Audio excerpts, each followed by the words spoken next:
नहीं रानी, अभी नहीं। नहीं बेटा, नहीं नहीं, चलो ना रानी, कहो ना अभी नहीं।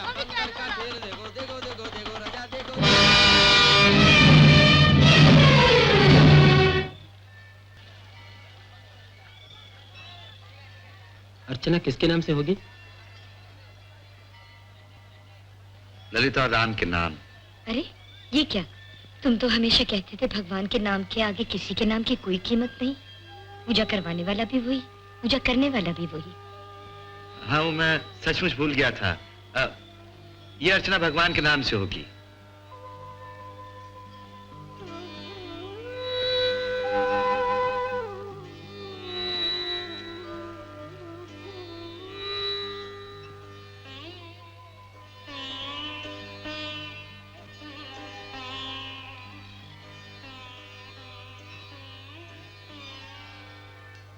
अरे रानी कहाँ गई? अभी अभी तो यही थी। देखो तुम फिक्र मत करो, तुम गाड़ी में जाके बैठो, मैं उसे ढूंढ के लाता हूँ। जाओ।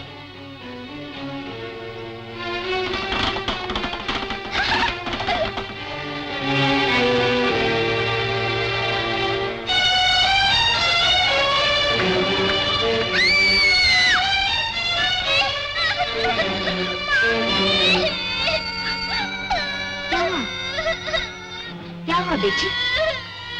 कहाँ है तुम्हारी मम्मी? आओ मैं तुम्हारी मम्मी को ढूंढती हूँ।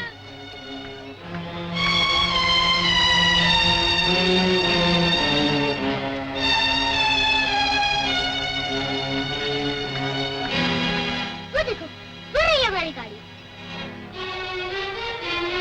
चलो मैं तुम्हें वहाँ ले चलती हूँ। मम्मी! मम्मी! रानी, मेरी बच्ची कहाँ खो गई थी तू? मैं बंदर का खेल देख रही थी, इतने में मैं देखा तो आप खो गए। मैं जोर जोर से रोने लगी। मुझे ये आंटी मिल गई। आपको अपनी बेटी का ख्याल रखना चाहिए। इस भीड़ भड़के में सब कुछ हो सकता है। बहुत बहुत धन्यवाद बहन, आपने मेरी बेटी को मुझ तक पहुंचाया। इसमें धन्यवाद की क्या बात है? बच्चा खो जाने से माँ की क्या हालत होती है, मैं भी माँ हूँ इसलिए समझ सकती हूँ। आप बहुत अच्छी। क्या नाम है आपका? राधा। कहाँ रहती है? यही पास ही में हमारा एक छोटा सा झोपड़ा है। आप कहाँ रहते हैं? पास ही में एक बड़ा सा मकान है, रतन महल। रतन महल? वहीं पर तो मेरे पति काम करते हैं। अच्छा, और मेरे पति मालिक है रतन महल के। अच्छा, क्या काम करते हैं तुम्हारे पति? बस काम करते हैं, मैं इतना ही जानती हूँ। बड़ी भोली हो तुम। कभी आना ना मुझे रतन महल मिलने के लिए। जरूर आऊंगी। अच्छा बेटिया,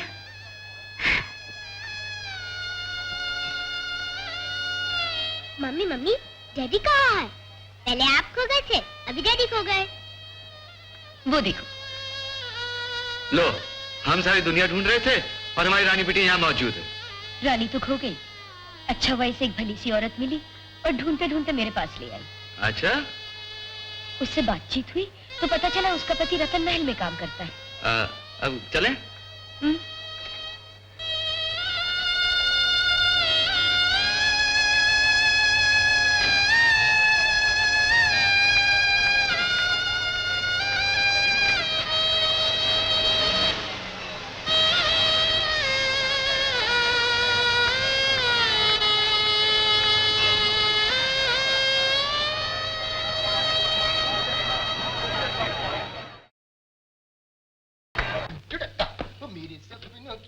कब आएगी तू? आ गई। क्यों जी, ये फोन किसे हो रहा है? किसे मतलब? कौन है ये लड़की जिसे आप बार बार फोन करते हो? लड़की? अरे कौन लड़की मुझ पे मरेगी? ये तो मेरी किस्मत अच्छी है डार्लिंग कि तुम जैसी लड़की मिली, ब्याह करने के लिए भी और प्यार करने के लिए भी। छोड़िए जी, तुम बड़े वो हो। हैं? क्या मतलब, क्या हो? धोखेबाज। धोखेबाज कैसे भाई? सर से लेके पांव तक धोखा ही धोखा हो। 1000 बार पूछा कि कहाँ जाते हो, क्या काम करते हो, कभी मुझे कुछ बताया तुमने? हाँ। ओह, इतनी छोटी सी बात। छोटी सी? अरे डार्लिंग, हम वादा करते हैं कि हम तुमको सब कुछ बता देंगे। काइंडली मेरी आंखों में देखो। हाय सुकू। चक्रम। चक्रम। अरे मेरी सुकू। सुकू। चक्रम। अरे मेरी सुकू। चक्रम। तुम्हारी आवाज इतनी मोटी कैसे हो गई? चक्रम। अरे गुरु तुम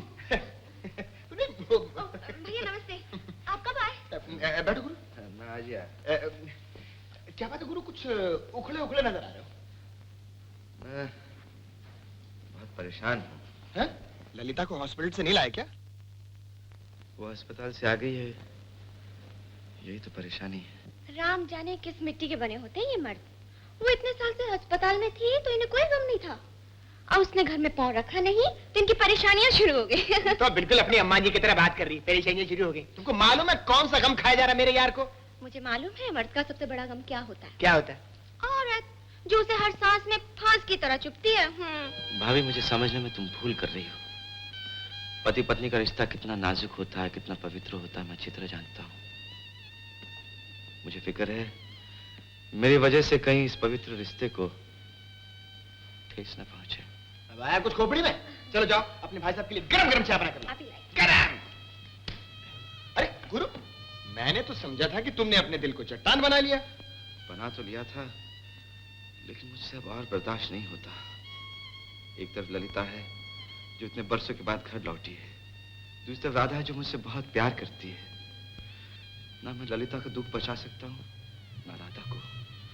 ललिता को सच्चाई कहीं नहीं जा सकती, और राधा को मैं झूठ बोल बोल कर पागल हो जाऊंगा। मेरे यार, मेरा हाल तो उस गेहूं के दाने की तरह है जो चक्की के दो पार्टों में आप फंसा और चक्की बहुत बहुत तेज चलने लगी है। मुझसे और बर्दाश्त नहीं होता। गुरु, मैं तुम्हारे दर्द को अच्छी तरह समझता हूँ, लेकिन सच्चाई के रास्ते पर पिसना भी पड़ता है और मिटना भी पड़ता है। ये है सेठ बिहारी लाल, दिल्ली के मशहूर और मारूफ चौधरी, और ये है तुम्हारा हवाई जहाज का टिकट। तुम आज ही दिल्ली जाकर उनको अपने साथ यहां ले आओगी, उनके साथ होटल में रहोगी, उनका दिल बहलाओगी, और हम तुमसे उनकी खैरियत का हाल पूछते रहेंगे। ओके? Yes boss. इतनी देर से किसका इंतजार कर रहे हो? एक लड़की का। लड़की? कौन सी लड़की? ओफो, तुम क्यों गलत समझ रही हो? दरअसल बात यह है, 3 बहनें थी। अच्छा। जिसमें से 2 का खून हो गया, एक बाकी रह गई है, वो आज आ रही है। अच्छा। एक बार तो वो मेरे हाथ से बचकर निकल गई थी, अब की बार भी अगर वो बचकर निकल गई ना तो सारे की कड़ाई पर पानी फिर जाएगा, और अपने गुरु की मुसीबतें जिंदगी भर खत्म नहीं होंगी। अरे वो आ गई।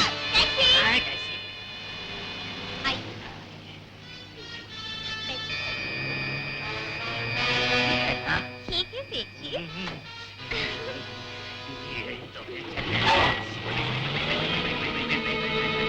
टैक्सी, चलो चलो जल्दी चलो, जल्दी चलो, जल्दी।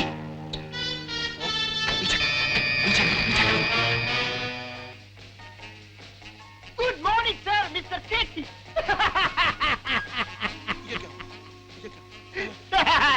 हम भूखा, हमको डबल रोटी नहीं मिला, 3 दिन से भूखा। हमको नौकरी दे दो। मेरी आदत है, मैं किसी को रोते नहीं देख सकता, नहीं तो मुझे भी रोना आ जाता है। हमको नौकरी दे दो सर। नौकरी दे दी, दे दी, दे दी। Thank you sir. हाँ ठहरो, मैं तुम्हें नौकरी दे देता हूँ, लेकिन तुम्हारी चालों से मालूम होता है कि आज तुमने नौकरी मांगी, कल छोकरी भी मांगेगा, वो कहाँ से दूंगा? नो सर नो, हमको तुम्हारा छोकरी नहीं मांगता, हमको हमारे पास अपना छोकरी है। Meera, my wife. सर, ये बोल नहीं सकती, ये सुन नहीं सकती सर, इसको भी नौकरी दे दीजिए सर।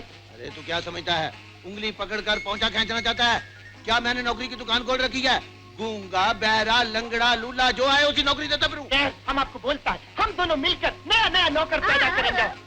नया नौकर पैदा करेगा? सर, आपको बाहर से नौकर लाने का जरूरत नहीं, और अगर नहीं देगा नौकरी तो हम दोनों मिलकर रोएंगे। मैं नौकरी देता हूँ, तुमको भी नौकरी दी और तुम्हारी गूंगी बीवी को भी नौकरी दी। जाओ जाओ, goodbye, good luck, good night. Thank you sir. Good luck, good night.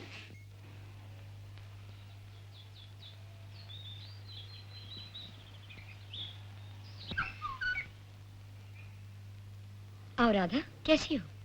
अकेली आई हो? तुम्हारा बच्चा कहाँ है? जी वो घर में है, उसकी तबीयत अच्छी नहीं है। क्या हुआ? कल से उसे जोर का बुखार चढ़ा हुआ है। ये क्या किया तुमने? बीमार बच्चे को अकेली घर छोड़ाई? क्या करती, मुझे आना ही पड़ा। मेरा पति कल से घर नहीं आया। दिन तो आदमी किसी तरह गुजार सकता है, लेकिन रात अकेले कांटे से नहीं कटती। मुसीबत में वो और लंबी और अंधेरी हो जाती है। तुमने कहा था ना तुम्हारा पति यही काम करता है। मैं उसे अभी बुलाती हूँ। क्या नाम है उसका? लक्ष्मण। शंभू, जी मालकन। रतन महल में लक्ष्मण नाम का कोई आदमी काम करता है? लक्ष्मण? नहीं मालकन। घर में ना सही, एस्टेट में तो करता होगा। जहाँ तक मेरा ख्याल है मालकन, वहाँ भी इस नाम का कोई आदमी नहीं। नहीं नहीं, वो यहीं पर काम करते हैं, रतन महल में। हर महीने यहीं से तनख्वाह ले जाते हैं। हो सकता है, इतनी बड़ी एस्टेट है, यहाँ तो सैकड़ों लोग काम करते हैं। तुम घर जाओ, तुम्हारा बच्चा बीमार है, और मैं मैनेजर को फोन करके तुम्हारे पति को अभी घर भिजवा देती हूँ। शंभू, ड्राइवर से कह दो इन्हें गाड़ी में घर पहुँचा दे। गाड़ी की क्या जरूरत है, मैं पैदल ही चली जाऊंगी। पैदल जाने में देर लगेगी, इन्हें ले जाओ शंभू। आओ बेटी, बैठो बेटी।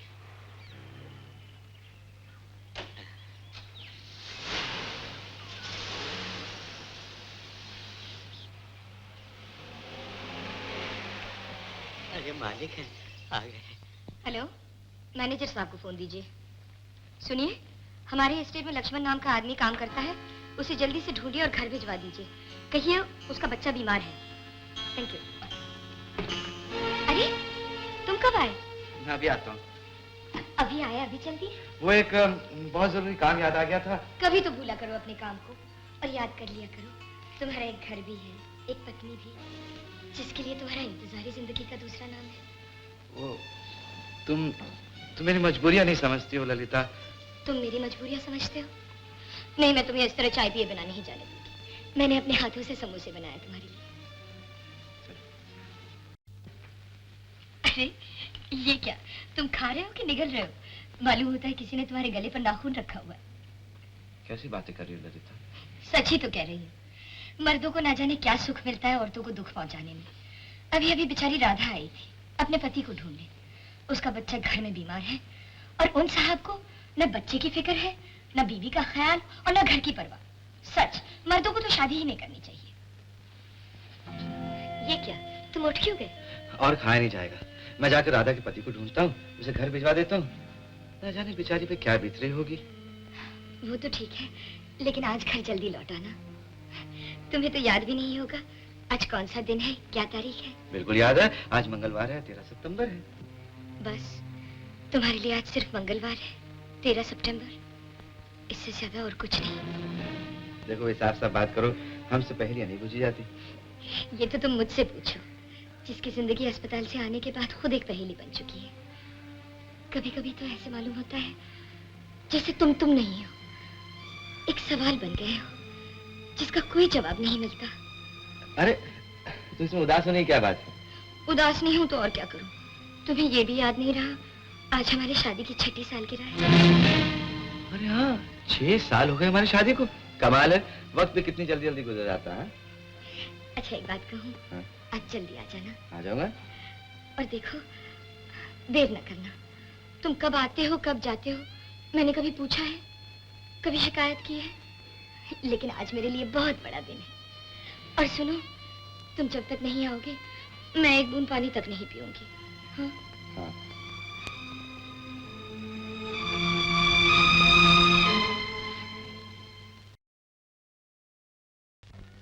राधा, अच्छा राधा, मुन्ने का क्या हाल है अब? अभी अभी डॉक्टर को देखा कर आ रही हूँ। हाँ। कह रहा था शुक्र है जान तो बच गई। ओह, मेरी तो जान ही निकल गई थी। और मेरा क्या हाल हुआ तुम्हें कैसे बताऊं? मैं तो जैसे पागल हो गई थी। मुन्ने को इस हाल में छोड़कर तुम्हें ढूंढने निकल पड़ी रतन महल।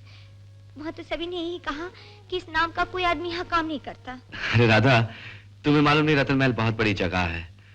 मीलों तक फैली हुई चारों तरफ जमीन है, जहाँ सैकड़ों लोग काम करते हैं। वहाँ भला मुझे जैसे मामूली आदमी कौन जानेगा? हाँ, रतन महल में तुम्हारी मालकिन से मुलाकात हुई। हाँ, उन्होंने तो बताया कि तुम आई थी। बड़ी अच्छी औरत है, रूपवती, धनवती, दयावती। कौन कहता है जिनके पास धन होता है उनमें दया नहीं होती? हाँ, बहुत महान औरत है, करोड़ों में एक है।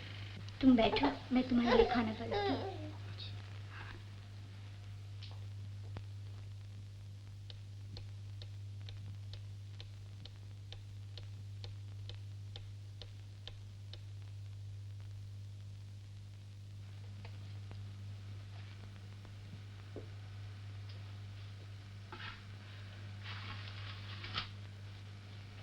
तुम भी खाओ, सुबह से कुछ नहीं खाया ना? चल।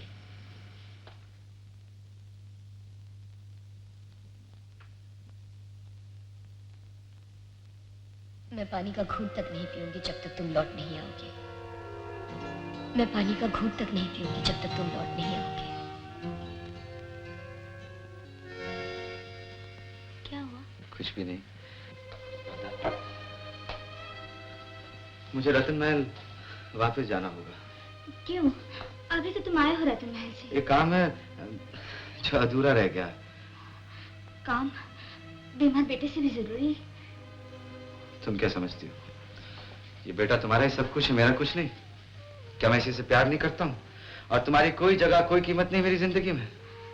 लेकिन रतन महल। हाँ, मैं तो रतन महल में मजे कर रहा हूँ और तुम अकेली यहाँ जिंदगी की सजा भुगत रही हो। और मैं बगैर किसी बात के अपने बेटे को इस तरह बीमार और तुम्हें रोते हुए छोड़ के जा रहा हूँ। हाँ नहीं, मेरा ये मतलब नहीं था। फिर और तुम्हारा क्या मतलब था? देखो राधा, मैं तुम्हें कई बार कह चुका हूँ कि मैं रतन महल में काम करता हूँ और काम धर्म होता है, धर्म बहुत जरूरी होता है। अपने घर से भी ज्यादा, बेटे से भी ज्यादा और अपनी बीवी से भी ज्यादा। और भी कुछ पूछना चाहती हो? नहीं, मुझे कुछ नहीं पूछना। मैं हाथ जोड़ती हूँ, तुम जाओ और अपना धर्म निभाओ। मैं ना समझ औरत हूँ ना, इतना बड़ा मुंह खोल बैठी हूँ।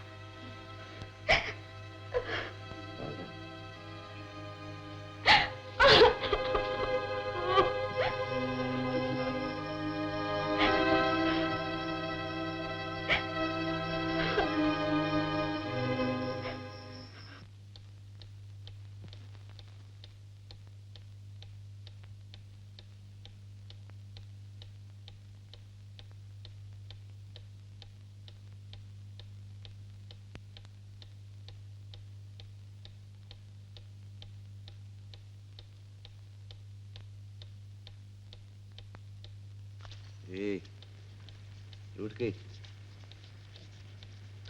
अच्छा बाबा, आई एम सॉरी, आज फिर देर हो गई। तुम्हें तो सिर्फ एक वर्ड आता है, सॉरी। मैंने कहा था ना आज देर न करना।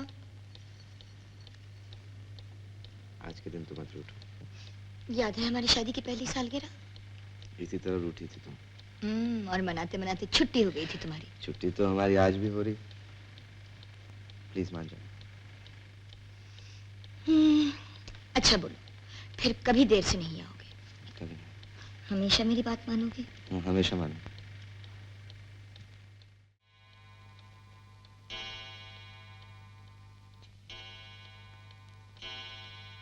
12 बज गए और वो अभी तक नहीं आए। हाँ मालकिन, 12 बज गए। आप कब तक इंतजार करेंगे? जाइए, जाके सो जाइए। मालिक कब आते हैं कौन जाने। तुम कैसे जानते हो? ये तो रोज का किस्सा है मालकिन। मालिक जाते हैं तो देर से घर लौटते हैं और कभी कभी तो रात भर नहीं आते। तुम जाओ, जाकर सो जाओ।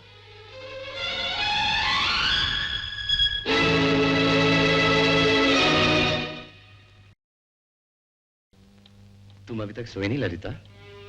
तुम अब आए हो जब आधी रात जा चुकी है। मैंने कहा था ना, आज देर न करना। देर हो गई, क्या करता? तुम्हें ये भी याद नहीं, आज की रात कितने बरसों के बाद आई है मेरी जिंदगी में। या तुम्हारी जिंदगी में इन चीजों की कोई कीमत नहीं रही। मेरे प्यार की, मेरी उम्मीदों की, मेरे अरमानों की। तुम मुझे समझने में भूल करती हो। राम, तुम मेरे पास होते हो, लेकिन मालूम होता है कहीं दूर खड़े हो, इतनी दूर जहां मैं पहुंच भी नहीं सकती। ये तुम्हारा वहम है ललिता। ये वहम नहीं, सच्चाई है। जहर की तरह कड़वी जिसे मैं रोज पी रही हूँ। ये आज की बात नहीं, मेरे पीछे भी यही होता रहा है। तुम हर रोज रानी को सुलाकर कहीं चले जाते थे। तुम्हारी रातें घर के बाहर ज्यादा, घर के अंदर कम गुजरती थी। मुझे तो शर्म आती है ये सोच के, मेरी रानी और घर के नौकर तुम्हारे बारे में क्या सोचते होंगे। मालूम होता है अस्पताल से आने के बाद तुमने इस घर को पूछताछ का दफ्तर बना दिया। तुम्हें नौकरों की कहानियों पर ज्यादा एतबार है, मुझ पर कम। सच पूछो तो मुझे अपने आप पर एतबार नहीं रहा। मालूम होता है मुझ में ही कोई कमी हो गई है। तुम मेरे होकर भी मेरे नहीं रहे। ये घर तुम्हारे लिए घर नहीं, पिंजरा बन गया है, जहां तुम आती तो हो रोज, लेकिन खुशी से नहीं, मजबूरी से। तुम्हारी खुशियां यहां नहीं, कहीं और है। मैं तुम्हें कैसे बताऊं ललिता? बाहर भी सिर्फ मेरे फर्ज हैं, मेरे मुश्किलें हैं। अच्छा हुआ तुमने अपनी जुबान से कह दिया। मैं तुम्हारे लिए सिर्फ एक मुश्किल हूँ जिसे तुम झेल रहे हो, एक फर्ज हूँ जिसे तुम निभा रहे हो। तुम मेरे लफ्जों को तोड़ रही हो, उनका उल्टा मतलब निकाल रही हो। मैं भी क्या करूं? आईने टूट जाते हैं तो यही होता है, अक्स बिखर जाते हैं, तस्वीरें बिगड़ जाती हैं। यहाँ तो सिर्फ तस्वीर ही नहीं बिगड़ी, मेरी तकदीर ही बिगड़ गई है। तुमसे जिस तरह भी बने राम, मेरी तकदीर संवार दो, मेरा आईना जोड़ दो। जब मैंने आईना तोड़ा नहीं तो जोड़ूं कैसे? आज नहीं तो एक दिन जरूर समझोगी मैं उतना बुरा आदमी नहीं हूं जितना कि तुमने मुझे माना है। लेकिन एक बात हमेशा याद रखना, तुम्हारे पति ने तुमसे कभी कोई बेरुखी या बेवफाई नहीं की, समझी?